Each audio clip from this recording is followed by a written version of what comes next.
സിദ്ധാർത്ഥിന്റെ കൊലപാതകം അല്ലെങ്കിൽ ആത്മഹത്യ രണ്ടും ഒന്ന് തന്നെ. ഒരു കൂട്ടം SFI നേതാക്കന്മാര് അടിച്ച് അവശനാക്കി നാണക്കേട് കൊണ്ട് ആത്മഹത്യ ചെയ്ത സിദ്ധാർത്ഥിന്റെ കാര്യമാണ് പറഞ്ഞു വരുന്നത്. SFI ഈ ഒരു കാര്യത്തിൽ യാതൊരു തരത്തിലുള്ള തെറ്റുകളും ചെയ്തില്ല എന്ന് നേതാക്കന്മാർ പറയുക. പല ആളുകളും പറയുന്ന പ്രധാനപ്പെട്ട ഒരു കാര്യം എന്താണെന്ന് വെച്ചിട്ടുണ്ടെങ്കിൽ, സിദ്ധാർത്ഥ ഒരു പെൺകുട്ടിയെ കയറി പിടിച്ചു. ആ പെൺകുട്ടിയെ ആളുകളുടെ ഇടയിൽ വെച്ച് കയറി പിടിച്ച സങ്കടത്തിൽ ഇവരെല്ലാരും കൂടെ മർദ്ദിച്ചു, നിരന്തരമായി മർദ്ദിച്ചു. ഇത്രേ ഉണ്ടായിട്ടുള്ളൂ. ആത്മഹത്യ ചെയ്ത അയാൾക്ക് നാണക്കേട് കൊണ്ടാണ് അന്ന് പറയുന്ന ഒരു കൂട്ടം ആളുകളോട്. ഇപ്പോൾ റിപ്പോർട്ടർ ചാനലിൽ എന്നെ ആ ചെങ്ങായി പറഞ്ഞ വാക്കുകളാണ് എനിക്ക് ഏറ്റവും സങ്കടം തോന്നിയത്. ഒരു പെൺകുട്ടിയെ കയറി പിടിച്ചത് കൊണ്ട് SFIക്കാർ തല്ലിക്കൊന്നൊരു തെറ്റില്ല എന്ന് പരുത്തി തീർക്കുന്ന തരത്തിലുള്ള വാക്കുകളാണ്. എന്തിനാണ് SFIനെ മുഴുവനായിട്ട് വലിച്ചിടുന്നത് എന്ന് പറയുമ്പോൾ എനിക്ക് ഇവിടെ പറയാനുള്ളത്, ഇവിടെയുള്ള കലാലയ രാഷ്ട്രീയം അവസാനിപ്പിക്കുന്നതാണ് ഏറ്റവും നല്ലത് എന്നുള്ളതാണ്. അങ്ങനെയാണെങ്കിൽ നിങ്ങളുടെ സംഘടനകളുടെ പേര് ഇങ്ങനെ ആളുകൾ ഇങ്ങനെ വിളിച്ചു പറയില്ലല്ലോ, അല്ലെ? അപ്പോ നിങ്ങൾ ഈ ഒരു കാര്യത്തിൽ ന്യായീകരിക്കുന്ന രീതിയാണ് ഏറ്റവും അപകടം പിടിച്ച രീതി എന്നുള്ളതാണ്. ആന്റി റാഗ് സ്ക്വാഡിന്റെ സെക്രട്ടറി ഒക്കെയാണ് ഈ പയ്യനെ തല്ലിക്കൊല്ലാൻ കൂട്ടുന്നത് എന്നുള്ളതാണ്. ആ ഒരു പെൺകുട്ടിയെ അങ്ങനെ കയറി പിടിച്ചിട്ടുണ്ട് എങ്കിൽ ഇവിടെ നിയമ സംവിധാനങ്ങളുണ്ട്. പോലീസിൽ പോയി കംപ്ലൈന്റ് ചെയ്യാം. അല്ലാതെ 3-4 ദിവസം ഈ കുട്ടി മരിച്ചതിന് ശേഷമാണ് പോലീസ് സ്റ്റേഷനിൽ അല്ലെങ്കിൽ മറ്റുള്ള സ്ഥലത്ത് കംപ്ലൈന്റ് പെൺകുട്ടി ചെയ്യാൻ പോകുന്നത്. അപ്പൊ ഇത് കെട്ടിച്ചമച്ചതാണോ എന്ന് പോലും നമുക്ക് സംശയം തോന്നില്ലേ? അതായത് SFIക്കാര് എന്താണ് ഇങ്ങനെ ചെയ്തു വെച്ചിട്ട് മുഴുവൻ SFIനെ അതിച്ച് ആക്ഷേപിക്കേണ്ട എന്ന് പറയുമ്പോൾ എനിക്ക് ഇതേ വാക്ക് ഉപയോഗിക്കാമല്ലോ. അതായത് ഇത് കെട്ടിച്ചമച്ചതാണ്. അപ്പൊ ഒരു വിഷയം ഉണ്ടാകുമ്പോൾ അതിന് കൃത്യമായി അപ്പം തന്നെ നടപടികൾ എടുക്കാൻ കോളേജ് അധികൃതരുടെ അടുത്തെത്തിക്കഴിഞ്ഞാൽ അത് തീരുമാനമാവുമല്ലോ. പക്ഷെ ഗുണ്ട എന്നോണം ഞങ്ങൾ SFI ഞങ്ങൾ ആങ്ങളയാണ് എന്ന് പറഞ്ഞുകൊണ്ട് നടക്കുക. അങ്ങനെ ഒരു SFI ആങ്ങളമാർ ഇവിടെ നമുക്ക് വേണമെന്ന് എനിക്ക് തോന്നുന്നില്ല. അതിന് SFIയുടെ കാര്യത്തിൽ മാത്രമല്ല, മുഴുവൻ സംഘടനയുടെ കീഴിലുള്ള കാര്യമാണ് ഞാൻ പറയുന്നത്.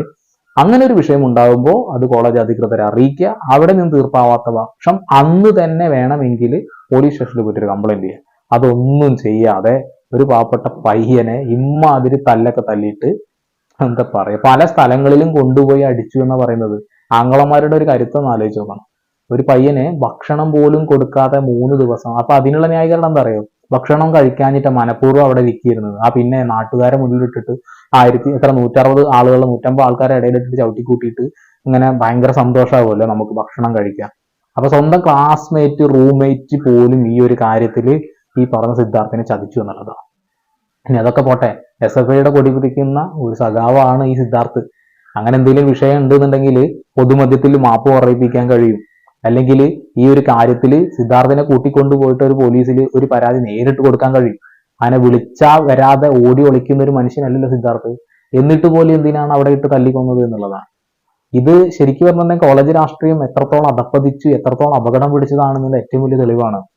ഇത് രാഷ്ട്രപതിയുടെ ഒക്കെ ഇടപെടൽ മൂലം, കേന്ദ്രത്തിന്റെയൊക്കെ ഇടപെടൽ മൂലം ഇവിടെയുള്ള കോളേജ് രാഷ്ട്രീയം അവസാനിപ്പിക്കുക തന്നെ വേണം എന്ന് തന്നെയാണ് ഞാൻ ഈ ഒരു വിഷയത്തിൽ ഊന്നി പറയുന്നത് എന്നുള്ളതാണ്.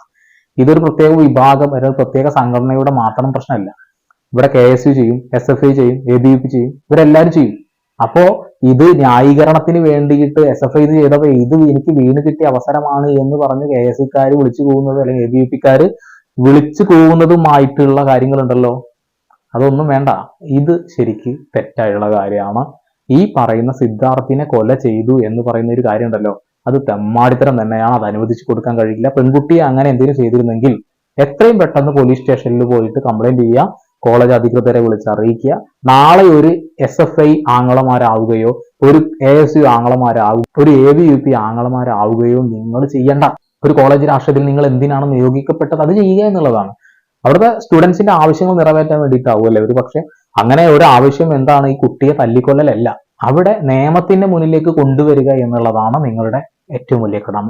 എന്തായാലും ഇത്തരം കോളേജ് രാഷ്ട്രീയങ്ങളൊക്കെ കേരളത്തിൽ നിന്ന് തുടച്ചു മാറ്റേണ്ടത് അത്യന്താപേക്ഷിതമായിട്ടുള്ള കാര്യമാണ്. കാരണം ഇപ്പോ ഇവരെ SFIയിൽ നിന്നും പുറത്താക്കി. നാളെ ശിക്ഷയെല്ലാം പുറത്തു കഴിഞ്ഞ് വരുമ്പോൾ DYFIയിൽ അംഗത്വം കിട്ടില്ല എന്ന് ആര് കണ്ടു? അല്ലെങ്കിൽ മറ്റുള്ള സംഘടനയിലേക്ക് പോവില്ല എന്ന് ആര് കണ്ടു? നാളെ ഒരു വലിയൊരു കൊട്ടേഷൻ സംഘം ആവില്ല എന്ന് ആര് കണ്ടു? അപ്പോൾ അതൊക്കെ നമ്മൾ നോക്കണം. ജീവിതം എന്നുള്ളത് വളരെ കുറച്ച് കാലങ്ങളെ മുന്നോട്ട് കൊണ്ടുപോകാൻ കഴിയുള്ളൂ. അതിനിടയിൽ സന്തോഷത്തോടും സമാധാനത്തോടും കൂടി മാനവികത കാത്തു സൂക്ഷിക്കാൻ നിങ്ങൾക്ക് കഴിഞ്ഞില്ല എങ്കിൽ നിങ്ങളുടെ ജീവിതം വെറും ശൂന്യമാവും എന്നുള്ള കാര്യത്തിൽ ഒരു തർക്കവും വേണ്ട. ഇവിടെ ജീവിക്കാൻ കോളേജിൽ രാഷ്ട്രീയമൊന്നും ആവശ്യമില്ല. രാഷ്ട്രീയം ആവശ്യമുള്ള കുറച്ച് സ്ഥലങ്ങളുണ്ട്, അവിടെയൊക്കെ പോകണം. ഇവിടെ കർഷകർക്കൊക്കെ വേണ്ടി സംസാരിക്കണം. അല്ലാതെ ഒരു പെൺകുട്ടിയെ തൊട്ടു നുള്ളി എന്ന് പറഞ്ഞുകൊണ്ട് അയാളെ തല്ലിക്കൊല്ലാനൊന്നല്ല പോവേണ്ടത്. ഈ നാളെ ജീവിക്കണമെങ്കിൽ ഇവിടെ കർഷകർ വേണം. കർഷകർക്ക് വേണ്ടി ആരെങ്കിലും സംസാരിക്കുന്നുണ്ട്? എവിടെ സംസാരിക്കുന്നില്ലേ? നിങ്ങൾ ഉപയോഗിക്കുന്ന പുസ്തകങ്ങളില്ലേ, പുസ്തകങ്ങൾക്ക് വേണ്ടി ആരും സംസാരിക്കുന്നുണ്ടോ? എവിടെ സംസാരിക്കുന്നു? കാരണം അതൊക്കെ തുറന്നു നോക്കിയിട്ട് വേണ്ടല്ലേ? ഓക്കെ. അപ്പൊ സിദ്ധാർത്ഥിന് നീതി ലഭിക്കുന്നത് വരെ ഞാൻ കിട്ടുന്ന തെളിവുകളൊക്കെ വെച്ച് വീഡിയോ ചെയ്തുകൊണ്ടേയിരിക്കും.